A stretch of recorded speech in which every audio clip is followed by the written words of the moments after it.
이거는 특히 한국에서 많은 어른들이 봐야만 하는 부분이라고 생각했습니다. 왜냐하면 우리 사회에 존재하는 가장 강력한 감정이 무엇일까라고 물어보게 되면 아마도 불안이가 아닐까 해요. 굉장히 높은 불안감으로 어려서부터 열심히 공부하고 학원 다니고 해야 될 걸 하는 그런 아이들의 경우에는 불안이라고 하는 감정이 메인 조종관을 붙잡고 있을 거고, 이 감정에게 완벽하게 조종관을 맡겨서 생겨난 자아도 너무나 취약한 거예요.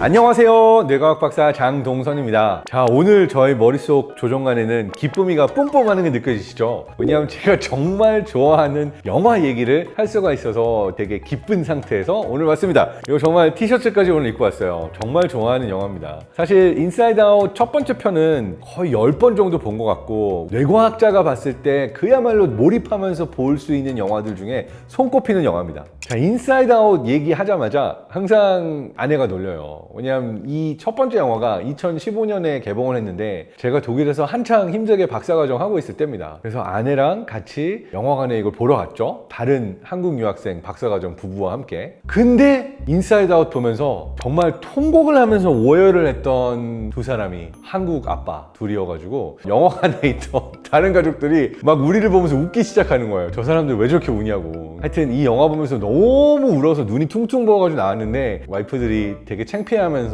같이 영화 못 보겠다 이랬던 기억이 있는 영화입니다. 그렇다면 인사이드 아웃 2를 보면서는 울었을까요? 안 울었을까요? 또 엄청 울었습니다. 그 울었던 포인트가 이번엔 또 뭐였을까? 그 이야기를 하기 위해서는 인사이드 아웃 2의 내용을 살짝 이야기하고 가야 될 텐데요. 스포가 조금 나오긴 하지만 결코 여러분이 영화를 즐기시는데 해가 될 만한 스포가 나오지는 않는다라고 감히 약속드립니다.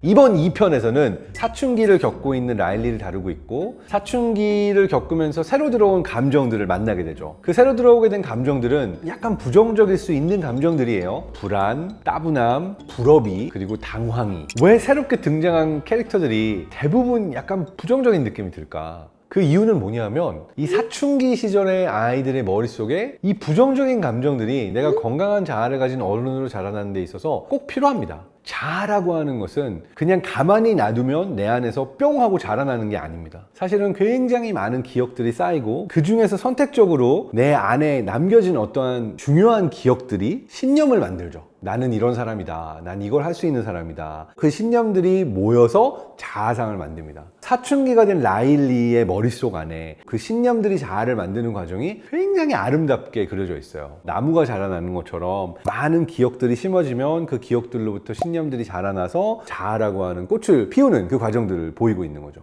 저는 이 영화에서 정말 좋았던 포인트가 나의 자아라고 하는 것이 굉장히 다양한 종류의 감정들과 기억들이 필요하다라고 하는 부분이 참 좋았어요. 왜냐하면 가장 먼저 그곳에 존재했던 작은 꽃잎 같은 자아는 뭐였냐면 난 정말 좋은 사람이야 라고 하는 되게 기쁨이가 만들어낸 밝고 해맑은 그런 자아였어요. 사실 이러한 종류의 자아가 어린 아이들에게 존재하죠. 그냥 세상은 정말 밝고 아무도 다치게 하거나 해롭게 하지 않고 긍정적인 그림들만 그려져 있는 그러한 모습이 청소년기로 가기 이전에 가지고 있는 자아라고 볼 수가 있습니다. 근데 내가 어른이 될 때 이 자아를 계속 가지고 갈 수 있을까? 내가 평생 이렇게 해맑고 기쁘기만 한 사람으로 클 수 있을까? 그게 좋을까? 라고 할 때 사실 아니거든요. 세상이 아름답기만 하고 평화롭고 화목하고 모두가 모두를 사랑하는 그런 세상이라는 거를 믿고 자라났을 경우에는 오히려 어른이 돼서 더 많은 상처를 입을 수가 있고 내가 세상을 살아남을 수가 없고 생존할 수 없게 될 수도 있어요. 그러다 보니까 어느 순간 나는 부정적인 감정들도 알아야 하고 부정적이라고 보여질 수 있는 이 4개의 감정들이 사실은 다 자기만의 역할이 있는 거죠. 예를 들어서 당황, 부끄러움, 이 감정은 아무 쓸모없는 감정처럼 느껴질 수 있지만 여러 연구들에 의하면 사람들이 볼 때 조금 눈살 찌푸려질 만한 그런 행위를 하지 않음으로 인해서 너는 도덕적이고 이 사회의 규범을 잘 지키는 좋은 구성원이구나 라고 인정받게 하기 위해서 당황이라는 감정도 꼭 필요하고, 따분함, 사실은 지루하고 따분하지 않으면 새로운 걸 생각해낼 수가 없어요. 그래서 지루함과 따분함은 창의성과도 밀접한 관련이 있고, 다들 아무런 답을 찾지 못할 때 갑자기 따분이가 뭔가 문제 해결하는 장면들이 영화에 나옵니다. 아무도 생각하지 못했던 어떤 일을 하는 것은 따분함과 지루함이 있어야 가능한 일이다 라고 여러 연구들이 얘기하고 있거든요. 마찬가지로 부러움이 없으면 다른 사람이 가지고 있는 능력을 배우는 사회적 학습이라는 게 잘 일어나지 않고, 그리고 마찬가지로 불안이라는 게 없으면 우리는 미래를 준비할 수가 없습니다. 이 감정들이 사춘기 시기에 오게 되면서 부정적인 것처럼 보이는 그러한 행동들이 많이 나오긴 하지만, 건강한 자아를 가진 어른으로 성장하기 위해서는 이 감정들 역시도 나의 일부로 인정을 하고 제 쓸모를 찾을 수 있도록 해줘야만 하는 부분들이 있는 거죠. 그래서 이 이야기의 메시지 자체는 사실 뇌과학과 심리학에서 지난 몇십 년 동안 연구해 오면서 실제로 이러한 모든 감정들이 중요하다, 정말 과학적인 이론에 기반해서 제가 볼 때는 아주 정확하게 이 영화적으로 아름답게 잘 표현돼 가지고 나온 영화가 인사이드 아웃 2라고 보입니다. 그리고 영화 마지막에 보면 저 기억의 저편으로 내가 보내버렸던 부정적인 기억들, 정말 싫었던 어떤 기억들까지도 다시 되돌아오는 순간이 있거든요. 이 장면이 정말 중요했다고 생각하는 게, 내가 좋기만 한 기억들을 가지고 나란 존재를 만드는 것이 아니라 안 좋았던, 창피했던, 수치스러웠던 기억들조차도 나의 신념을 형성하고 나란 자아가 만들어지는데, 그것들이 자리할 수 있도록 내가 자리를 내어줘야 한다. 자, 그래서 굉장히 깊은 상처를 경험한, 우리 트라우마라고 그러죠. 이러한 트라우마를 경험한 사람들의 경우가 뇌 안에서 해리라고 하는 증상들을 보이기도 합니다. 분명히 아픈 기억이었고 되게 괴로웠던 기억인데 그 기억 자체를 아예 내가 의식적으로 기억할 수 없도록 묻어둔 거예요. 근데 내가 치유될 수 있기 위해서는, 다시 건강해질 수 있기 위해서는 그 묻어뒀던 기억들, 봉인해뒀던 기억들, 이것들도 꺼내야지만 내가 다시 건강해질 수 있거든요. 어느 순간 극복해야 될 트라우마인데 그 트라우마를 극복하기보다는 정말 보이지 않는 곳으로 던져놔 버리고, 그런 건 없어 라고 꾹꾹 숨겨온 그 기억들이 무엇일까, 이것을 이 영화를 보면서 한번 내 자신을 짚어보면서 모두가 꺼내보면 좋겠다라는 생각을 했어요. 자, 기쁨이가 울면서 얘기했던 대사 중에 그게 있습니다. 어른이 된다는 건 그런 건가 봐. 기쁨이 점점 줄어드는 것? 이런 얘기를 하거든요. 그 대사를 기쁨이가 쳤다라는 게 또 되게 슬펐어요. 이제 어른이 되면 라일리의 머릿속에 내 자리는 없어지는 건가? 막 이런 질문을 던지는 거잖아요. 뇌과학자와 심리학자들이 실제로 뇌안을 들여다보면서 전 세계 수없이 많은 사람들의 머릿속에서 기쁨이 나이가 들수록 사라지고 있는가? 라고 질문을 했을 때 되게 흥미롭게도 긍정적인 감정, 그러니까 기쁨이와 같은 종류의 감정은 만 9세까지 아이들이 커가면서 이렇게 올라가면서 피크를 치다가 만 9세부터 만 94세까지는 계속해서 조금씩 줄어드는 걸로 나왔습니다. 좀 더 슬프더라고요. 뭐냐면 기쁨이가 한 말에 대해서 아니야 기쁨아 항상 너의 자리는 있어 이렇게 얘기해주고 싶긴 했지만, 인사이드 아웃은 너무 과학에 기반해서 만들어진 애니메이션 같다라는 생각을 했고요. 가끔씩 엄마의 뇌, 아빠의 뇌도 이렇게 딱 보여지잖아요. 그럼 엄마의 뇌와 아빠의 뇌에서 메인 조종관을 잡고 있는 감정이 누구로 표현되는가가 상당히 흥미로웠어요. 이게 아빠의 뇌에서는 분노, 화남이가 이제 메인 조종관을 잡고 있고, 그리고 엄마의 뇌에서는 슬픔이가 메인 조종관을 잡고 있어요.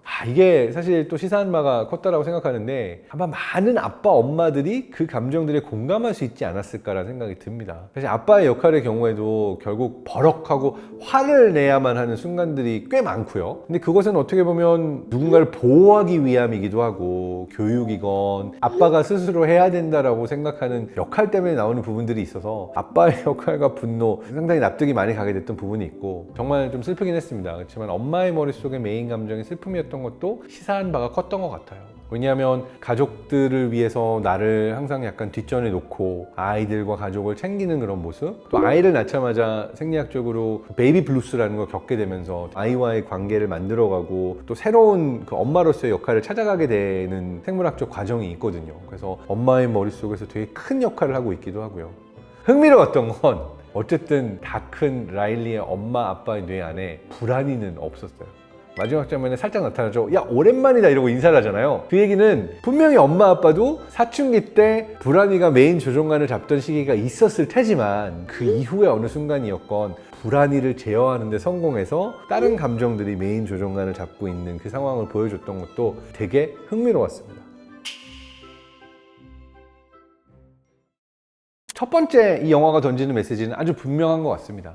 불안이에게 완벽하게 머릿속에 조종관을 내주지 마라. 물론 불안이가 내 머릿속에 존재하는 여러 감정들 중에 하나예요. 함께 존재해야 되지만 내 메인 조종관을 오직 불안이에게 내줬을 때 건강한 자아를 가진 어른으로 클 수 있을까? 그렇지 않다라고 하는 느낌이 들었고요. 이거는 특히 한국에서 많은 어른들이 봐야만 하는 부분이라고 생각했습니다. 왜냐하면 우리 사회에 존재하는 가장 강력한 감정이 무엇일까라고 물어보게 되면 아마도 불안이가 아닐까요? 굉장히 높은 불안감으로 어려서부터 열심히 공부하고 학원 다니고 해야 될 걸 하는 그런 아이들의 경우에는 불안이라고 하는 감정이 메인 조종관을 붙잡고 있을 거고, 이 감정에게 완벽하게 조종관을 맡겨서 생겨난 자아도 너무나 취약한 거예요. 기쁨도 포기하고 다른 감정들도 포기하고 이토록 열심히 나를 닥달하면서 사는 이유는 잘 되기 위해서였는데, 그 결과가 뭔가 난 왜 이 모양이지? 난 왜 이렇게 형편없지? 라고 하는 결과로 나왔을 때 그 깊은 절망감, 그 모습을 보면서 한국 사회의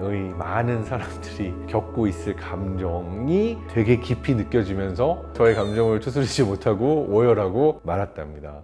불안이는 모든 시나리오를 다 시뮬레이션 해봅니다. 미래가 어떻게 될까 1번부터 100번까지 상상 공장을 돌리고 모든 것들을 준비하려고 노력하죠. 근데 내가 모든 것을 그렇게 시뮬레이션을 돌리는 순간에 삶의 기쁨과 즐거움이 들어올 자리가 없는 거예요. 삶 속에서 모든 것을 제어하려고 하고 모든 것들을 예측하려고 하고, 이렇게 되면은 불안이에게만 조종관을 주게 되는 거지만 사실은 기쁨이가 들어올 만한 자리를 내어주는 것이 삶 속에 짧더라도 선물 같은 순간들을 누릴 수 있는 여지를 주시면 좋을 것 같아요.